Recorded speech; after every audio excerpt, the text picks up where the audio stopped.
2026년 5월 13일 오후 베이징 서우두 국제공항 활주로에 거대한 기체 하나가 내려앉았습니다. 동체에는 유나이티드 스테이츠 오브 아메리카라는 글자가 선명했고 트럼프 대통령은 에어포스 원의 계단을 천천히 내려오며 베이징의 늦봄 공기를 마셨습니다. 9년 전 그가 처음 이 땅을 밟았을 때 중국은 자금성에서 국빈 만찬을 열었고 2,500억 달러짜리 환영 보따리를 조건 없이 펼쳐놓았지만 이번엔 분위기가 완전히 달랐습니다. 그런데 트럼프 대통령이 전용기에 탑승하기 직전 한 남자가 숨가쁘게 전화를 걸어 "저도 타겠습니다" 라고 말했습니다. 그 남자는 엔비디아의 젠슨 황이었는데 언론은 불과 몇 시간 전에 안 가는 것으로 알려졌다고 보도한 직후였습니다. 그가 왜 마지막 순간에 에어포스 원 탑승을 자청했는지 그 이유 안에 이번 미중 정상회담의 진짜 핵심이 들어있습니다. 2026년 5월 14일 베이징 인민대회당에서 트럼프 대통령과 시진핑 국가주석이 135분 동안 마주 앉았습니다. 작년 10월 한국 부산에서 만난 지 정확히 반년 만에 다시 손을 맞잡은 자리였습니다.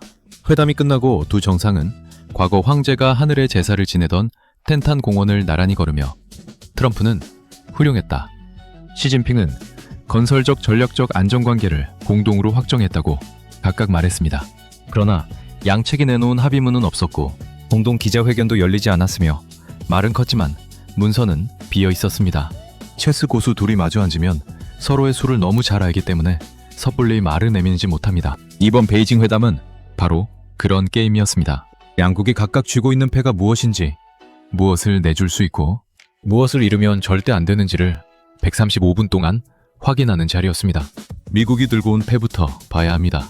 트럼프 대통령은 방중 전 중국 시장을 열겠다고 공언했고 그래서 이번 방중단 명단에는 엔비디아의 젠슨 황, 애플의 팀 쿡, 테슬라의 일론 머스크까지 미국 재계의 거물들이 대거 이름을 올렸습니다. 정상회담이라기보다 거대한 비즈니스 협상단에 가까운 구성이었고 미국이 원하는 것은 중국이라는 거대한 시장에서 자국 기업들이 돈을 벌 수 있는 문을 열어달라는 것과 몇 달 안에 만료되는 히토류 수출 통제 유예를 연장받는 것이었습니다.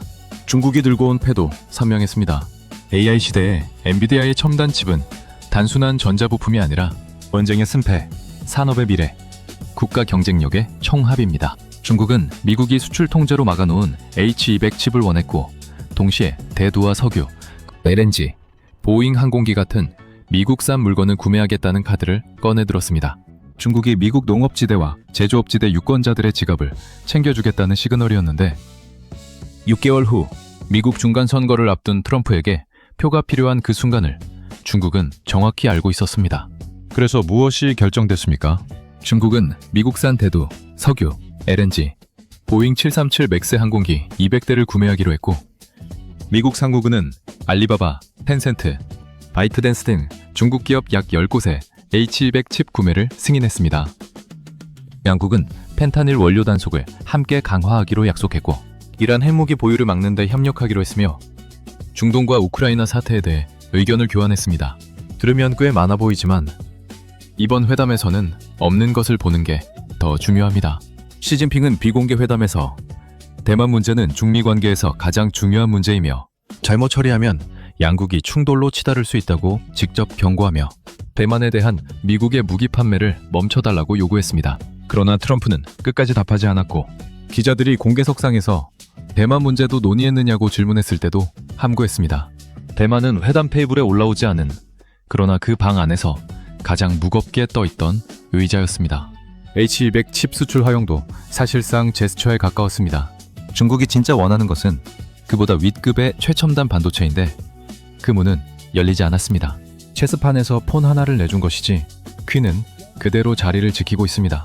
보잉도 절반이었는데 보잉이 원한 737 맥스 500대 판매 목표에서 중국은 200대만 사겠다고 했습니다. 게다가 소고기 수입 허용은 한때 합의 직전까지 갔다가 4시간 만에 번복됐으니 무엇을 줄지는 중국이 정한다는 메시지가 선명했습니다. 공동성명도 합의문도 공동 기자회견도 없었다는 사실이 이번 회담을 가장 정확하게 설명합니다. 이건 조약이 아니라 두 나라가 서로를 더 이상 모르는 척할 수 없다는 것을 확인한 회합이었고 로이터가 표현한 대로 대규모 재편이 아닌 전술적 휴전이었습니다. 화해가 아니라 잠시 총을 내린 것이고 그것도 완전히 매린 게 아니라 겨냥은 유지한 채 방아쇠에서 손가락만 뗀 상태입니다. 히토리오 유의 만료 시계와 미국 중간선거 시계, 두 개의 카운트다운이 동시에 돌아가고 있습니다.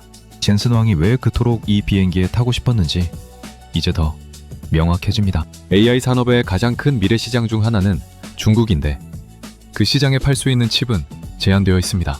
이번에 H100이 일부 열리긴 했지만 젠슨 황이 정말 원하는 문은 그보다 위에 있었고, 그래서 그는 마지막 순간에 비행기에 올랐으며 그 문이 이번엔 열리지 않았다는 사실을 가장 먼저 확인한 사람이 됐습니다.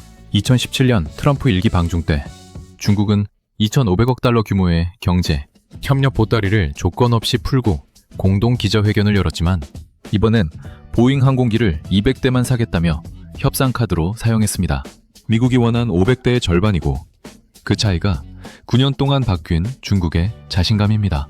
시진핑이 이번 회담에서 투키디데스의 함정을 직접 언급한 것도 같은 맥락입니다. 신흥 강국이 기존 패권국을 위협할 때 전쟁이 일어난다는 역사의 법칙을 꺼낸 것 자체가 우리는 이제 그 함정을 논할 수 있는 위치에 있다는 선언이었습니다. 2박 3일 일정의 마지막 날인 5월 15일 트럼프 대통령은 중난 하이에서 시진핑과 산책을 하며 매우 성공적인 방문이었다고 했고, 오는 9월 24일에는 시진핑의 방미를 재차 요청했습니다. 시진핑도 미중 건설적인 전략적 안정관계에 새로운 위치를 공동으로 확정했다고 화답했고, 두 사람은 웃으며 악수했습니다. 그러나 히토류 시계는 계속 돌아가고 대만은 여전히 회담장 밖에서 기다리고 있으며 반도체의 진짜 문은 열리지 않았습니다.